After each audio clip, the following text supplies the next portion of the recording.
Bonjour et bienvenue sur Thiam Maloba officiel. Merci pour votre confiance et fidélité. C'est toujours moi, votre humble serviteur Grady Mouya, autrement dit le fils de la promesse. C'est avec joie et plaisir que nous vous demandons de suivre le direct de la RTNC. Alors, portez-vous bien, au revoir et on se retrouve à très bientôt. Assistance qui salue l'entrée du président de la République, le magistrat suprême Félix Antoine Tshisekedi Tshilombo. Et la cérémonie peut donc commencer. Nous allons donc laisser place au protocole d'État pour la suite de cette cérémonie. L'Assemblée nationale, honorable président du Sénat, Monsieur le Premier ministre, chef du gouvernement, Monsieur le président du Conseil supérieur de la magistrature, Mesdames et Messieurs les invités. Excellence, Monsieur le Président de la République, avec l'expression de nos hommages renouvelés. Le programme conjoint entre le bureau du procureur de la Cour pénale internationale et le point focal de la République démocratique du Congo prévoit ces jours la signature du protocole sur le bureau du procureur de la Cour pénale internationale et le gouvernement de la République démocratique au travers du ministère de la Justice et garde des Sceaux sous votre haut patronage, Excellence, Monsieur le Président de la République. Voici le programme de la cérémonie. 1. La présentation du cadre général de la coopération Congo par le professeur Taylor Lubanga, chargé de mission du chef de l'État en charge du suivi de la coopération avec la signature du mémorandum national, M. Karim Khan et Madame la ministre d'État, ministre de la Justice et garde des Sceaux, Madame Rose Mutombo Kiese. 3. L'allocution de M. Karim Khan, procureur de la Cour pénale internationale, et enfin, interviendra votre discours, Excellence, Monsieur le Président de la République. Le protocole invite Monsieur le professeur Taylor Lubanga à prendre la parole.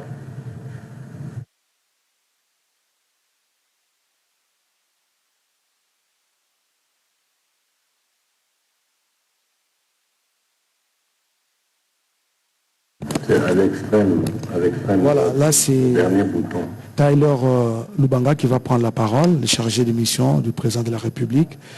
Et il va prendre la parole pour son mot. Et après, ça serait d'autres allocutions des circonstances. Ok.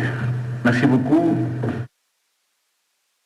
Monsieur le Président de la République, chef de l'État, honorable Président de l'Assemblée nationale, honorable Président du Sénat, Monsieur le Premier ministre, Monsieur le procureur de la Cour pénale internationale, Mesdames et Messieurs les membres de la délégation du procureur, les invités dans vos rangs et qualités, la RDC était heureuse en ce jour de recevoir, sur l'invitation de son Excellence Félix Antoine Tshisekedi Tshilombo, le bureau du procureur conduit par M. Karim Khan ainsi cité.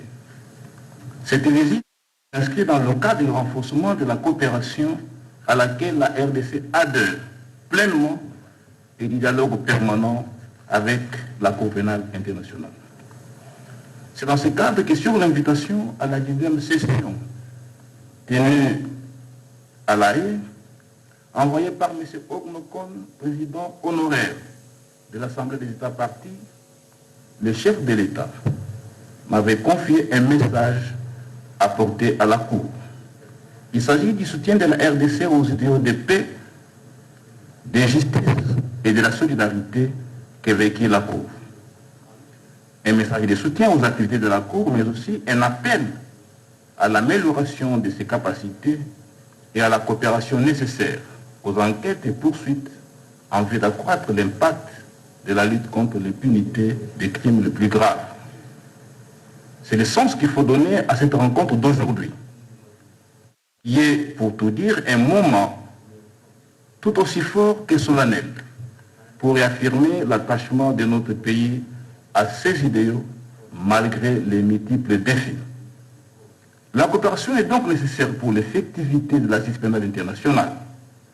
Il faut se féliciter de la vision du président de la République de s'engager personnellement dans cette coopération en ramenant à la présidence de la République la coopération avec la Cour pénale internationale par la récente nomination d'un chargé du suivi de la coopération auprès de lui. C'est l'occasion de reconnaître le mérite de son Excellence pour sa vision et lui réitérer ma profonde gratitude pour sa confiance et l'honneur qu'il m'a fait en me nommant à cette fonction. Monsieur le procureur, la République démocratique du Congo a été modèle de coopération avec la Cour pénale internationale et elle entend poursuivre le dialogue, comme je l'ai dit précédemment, constructif avec votre bureau sous votre leadership. Cette rencontre que le président de la République a voulu ici au Palais de la République sera désormais gravée dans l'histoire. Les pages de l'histoire de cette longue et fructueuse coopération au service de la justice pénale internationale. Tel est l'essentiel de l'essentiel, sans sacrifier l'essentiel du cadre global et holistique de la coopération que la RDC entend maintenir avec votre institution. Mesdames et messieurs, je vous remercie.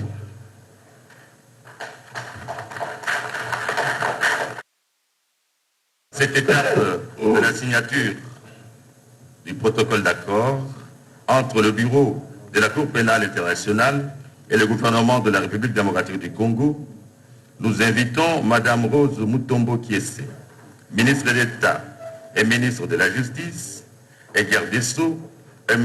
Karim Khan, procureur de la Cour pénale internationale, de s'approcher de la table prévue pour procéder à la signature du protocole d'accord. La République démocratique du Congo ainsi que la Cour pénale internationale procèdent maintenant là à la signature de cet accord, de ces protocoles d'accord, de ces mémorandums, n'est-ce pas, pour renforcer leur coopération en matière de lutte contre l'impunité sous toutes ses formes, surtout celles liées aux crimes de guerre, aux crimes de génocide, aux crimes d'agression, n'est-ce pas? Karim Khan est arrivé à Kinshasa le 29 mai dernier. 24 heures après, il s'est rendu dans la partie Est. C'est un signal fort adressé envers tous ceux-là qui commettent des crimes de guerre, des crimes contre l'humanité, des crimes des droits de l'homme, que la CPI est à leur trousse. Et bientôt les enquêtes vont commencer parce qu'il est allé sur le terrain écouter lui-même les victimes de toute cette barbarie humaine dans la partie Est de la RDC.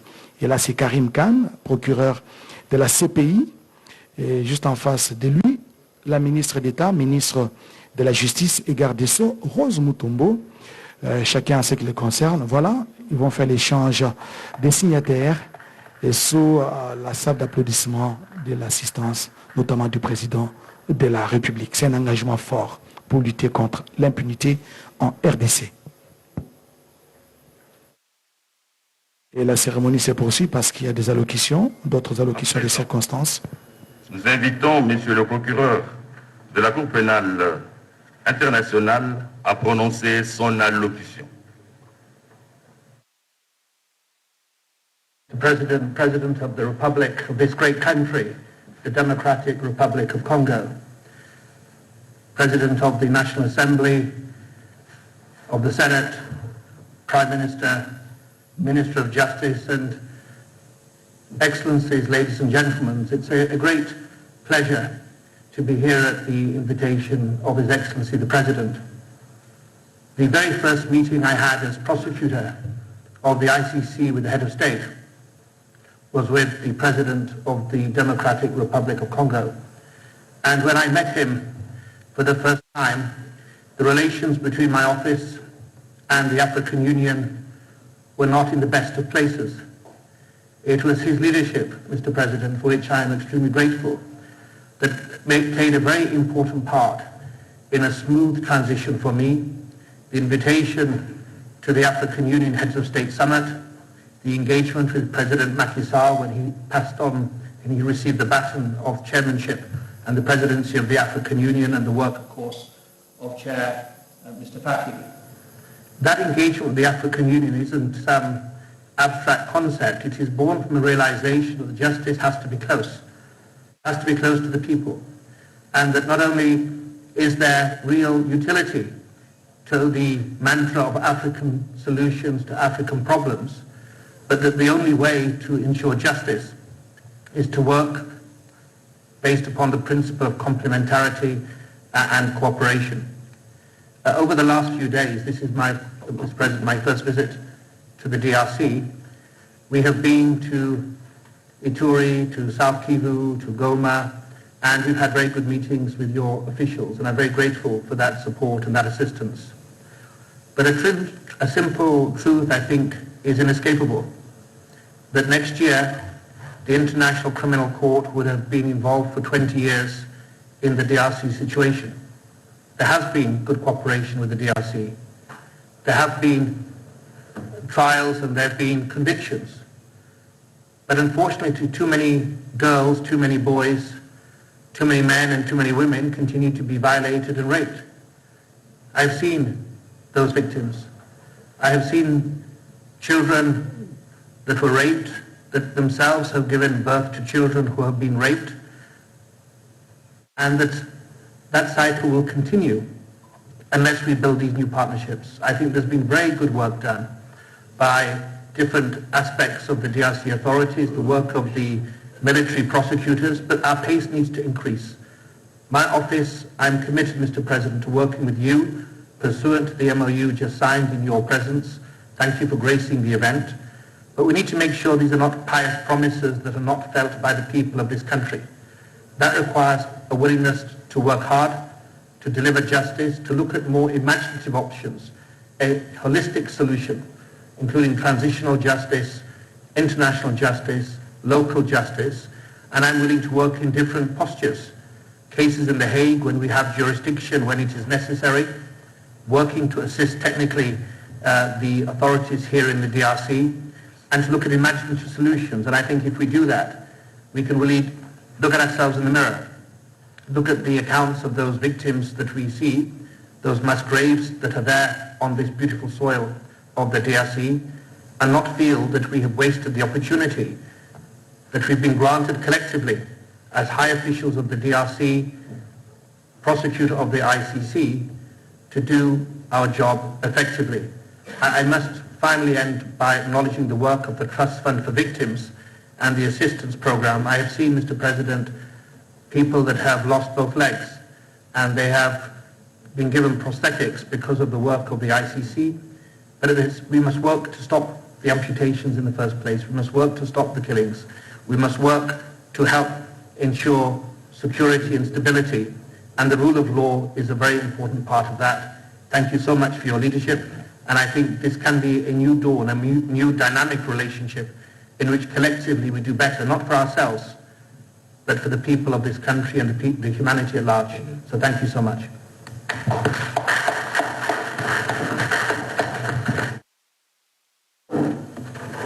C'est pas facile, hein?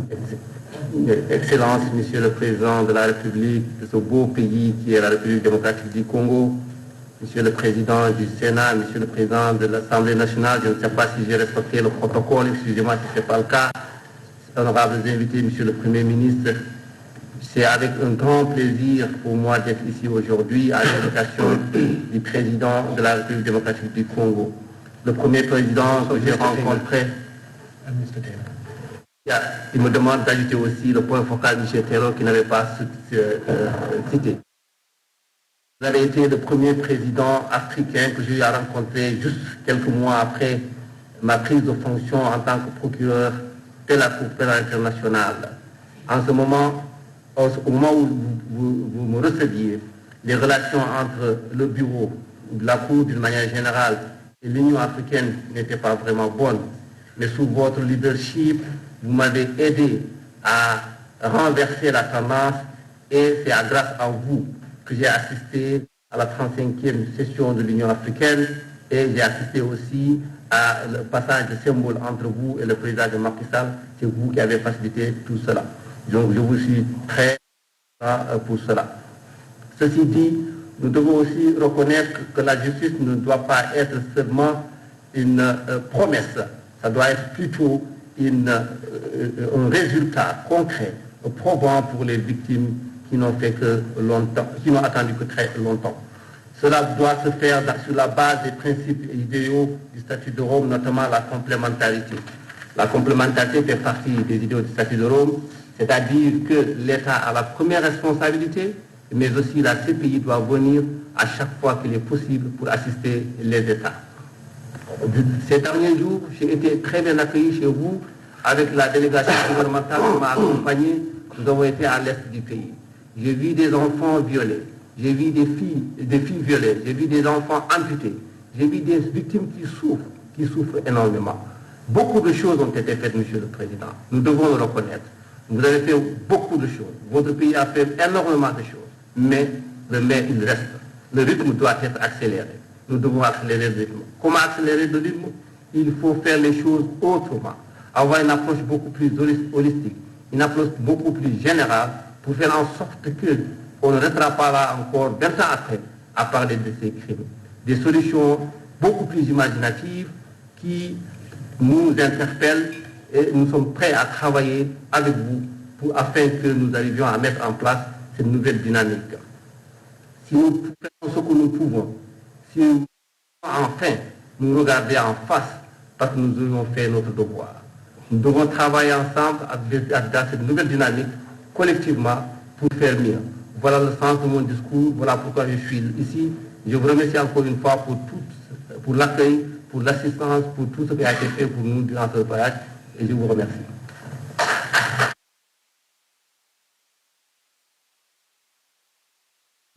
Effectivement, nous invitons son Excellence, Monsieur le Président de la République, pour son mot. Merci.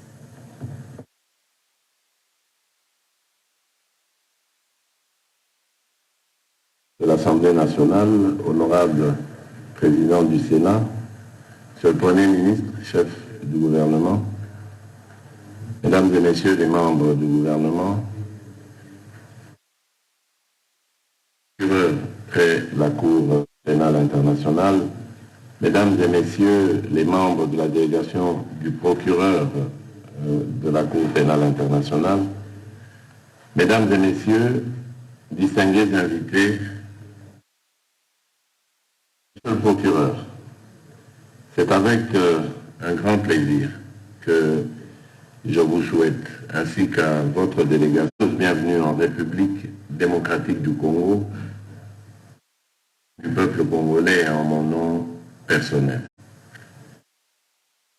Monsieur le procureur, Mesdames et Messieurs, distingués invités, la République démocratique du Congo est un État partie du statut de Rome, instituant la Cour pénale internationale qu'elle a ratifiée le 2 avril 2002. À ce titre, elle adhère pleinement aux principes et valeurs prônés par ce traité historique. En sa qualité de 60e État signataire du statut de Rome, mon pays a permis, et c'est un rappel historique important, l'entrée en vigueur du statut de Rome partant le fonctionnement de la Cour, et ce conformément aux dispositions pertinentes de son article 126.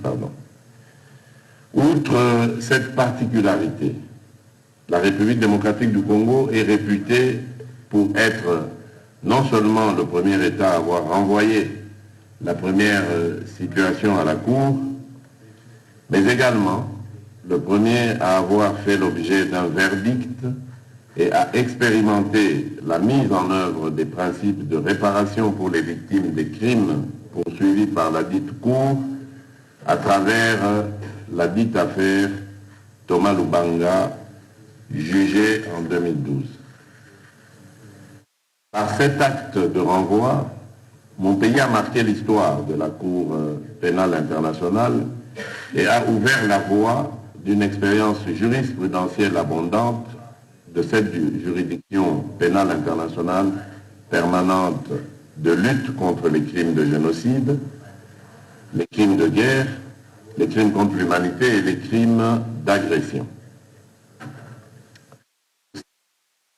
Cet acte et la succession d'événements y afférents nous permettent de nous rendre compte de l'utilité et de l'importance du principe sacro-saint de coopération qui est l'un des piliers du statut de Rome, qui offre une garantie dans la matérialisation de l'idée selon laquelle l'impunité, surtout pour les crimes les plus graves, est irréconciliable avec la paix durable, la stabilité nationale, régionale et internationale. Monsieur le procureur, mesdames et messieurs, distingués invités, comme vous le savez, le monde fait face à de nombreux défis. Au nombre de ceux-ci, outre les questions relatives au respect des droits de l'homme, il y a lieu de citer celles liées à l'exercice et la protection des peuples et de la souveraineté des États. En effet, au cours de ces dernières années, les actes d'agression visant un État membre, comme ceux actuellement injustement dirigés contre la République démocratique du Congo par l'un de ses voisins, se sont multipliés. Cette typologie d'actes qui affectent la conscience collective de l'humanité est à la base de la création, à travers le statut de Rome, de la Cour pénale internationale. Face à cette réalité, il est important que les États membres puissent réaffirmer leur adhésion aux valeurs de la Cour, entendues notamment à travers la mise en place d'une institution judiciaire répressive, dotée non seulement du pouvoir de défier les qualités et les statuts des auteurs, co-auteurs et complices des crimes, mais aussi d'une compétence générale couvrant en principe les différents secteurs des rapports humains au niveau national et international. En ce qui concerne la République démocratique du Congo, outre notre engagement à travers le dépôt des instruments de ratification, je réitère notre attachement au mémorandum d'accord conclu avec le bureau du procureur pénal de la Cour pénale internationale. Cet engagement renouvelé traduit notre volonté de renforcer la coopération avec votre bureau, que nous entrevoyons surtout dans le cadre d'une coopération active et dynamique, tournée vers les idéaux de justice et de paix, aujourd'hui menés par mon pays. Au niveau national, la République démocratique du Congo est déterminée à poursuivre ses efforts dans la mise en œuvre de sa politique nationale qui met la justice au centre du système de gouvernance pour poursuivre et punir les crimes, ceux internationaux. Pour ce faire, nous avons besoin de l'appui de la Cour pénale internationale et de ses partenaires. C'est le lieu de me féliciter des résultats obtenus par la justice congolaise, plus particulièrement la justice militaire, dans ses efforts de rendre justice aux nombreuses victimes ayant souffert d'atrocités que mon pays a connues. Les reçus à ce sujet mettent en lumière l'évolution positive du traitement des cas prioritaires. Certains font l'objet de jugements, d'autres sont en cours de traitement par les cours et tribunaux civils et militaires. Je voudrais particulièrement remercier tous les partenaires qui ont apporté une assistance technique à la justice congolaise dans le traitement de ces cas et dans tant d'autres procédures judiciaires. Je sais qu'ils sont nombreux et je voudrais leur dire que je leur suis très reconnaissant. Le peuple congolais leur exprime sa gratitude pour cet accompagnement. Monsieur le procureur, tel qu'évoqué précédemment, le défi de l'efficacité de la justice pénale internationale face aux enjeux mondiaux contemporains appelle avant tout à un renouvellement du soutien des États membres, des organisations internationales ainsi que de la société civile à la Cour. En ce qui nous concerne, sachez que la République démocratique du Congo vous soutient et qu'elle continuera, comme État membre, à apporter sa coopération à la Cour. Je me réjouis ici de l'initiative que vous avez prise devant l'Assemblée des États partis en décembre dernier, dans le cadre du droit d'accès à la justice, consistant à approcher la justice des justiciables, dans la prise en charge judiciaire des cas matériellement et techniquement possibles d'être gérés par les États, comme stratégie de distribution efficace et rapide de la justice, et spécialement au profit des victimes. C'est une vision que je partage et que je continue à appuyer au niveau national et africain.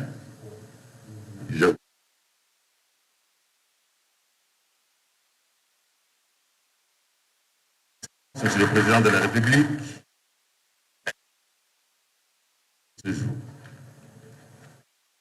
nous prions l'assistance de se lever pour saluer le départ de son Excellence, Monsieur le Président de la République.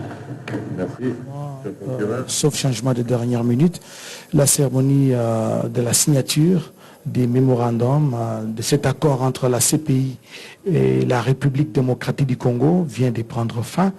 Et la presse, les chasseurs d'images sont là, en train d'attendre. Masolo ya kwanga tikela bateke ya immobilier tikela Imo Congo hôpital ya PDG expert docteur en immobilier Leinzau Mayala. Pokuna mapangu nyonso eza ya koteka sans exception. Esengeli boyebake pona ba problème na bino nyonso etali vente, achat, paie location, équipe ya ba professionnel ya Imo Congo hôpital ba traitaka yango dada avec impact na idéologie. Botu na nganini ba service eza yele na Imo Congo hôpital lokola vente, achat, location, paie likambo etali déménagement na bino bomi tungisa kutu te po ba bis permanent etandami wana kaka pona ko servir ba client na bango. Bonjour, les angai président ya Imo Congo hôpital. Tube yango hôpital pona nini? Donc toute personne ozoluka ndaku ya kofutela to ya kosomba pana biso baza ba maladie en immobilier. Alors nous sommes là pour na traiter cause ba solution. Muto ozoluka villa, concession, terrain vide, même en location ou bien achat. Donc moi et mon équipe, nous sommes disponibles pour nous avoir des solutions. Faites-nous savoir tous vos besoins immobiliers et nous nous chargerons du reste. Imo Congo nyonso ya koteka sans exception. Imapango nyonso eza ya koteka sans exception. Wana route de Matadi, beaucoup d'infirmières, infirmières bazali, bakoyamba bino, bakosala musala comme il faut. Tobengi bino ebele ba maman ba papa, ozala posa achat, vente, location. Toza wana pona kopesa bino ba solution ya ebele. Mama kozala de cité toza awa biso moko okoti ozu lobiko na yo. Mapangu nyonso eza ya koteka sans exception. Biso na Imo Congo hôpital, mapangu nyonso eza ya koteka sans exception na bino. Ya solo bondi melanga masolo ya immobilier botikela yango Imo Congo hôpital. Pokuna mapangu nyonso eza ya koteka sans exception. Kodutete na ya bino peza ya koteka.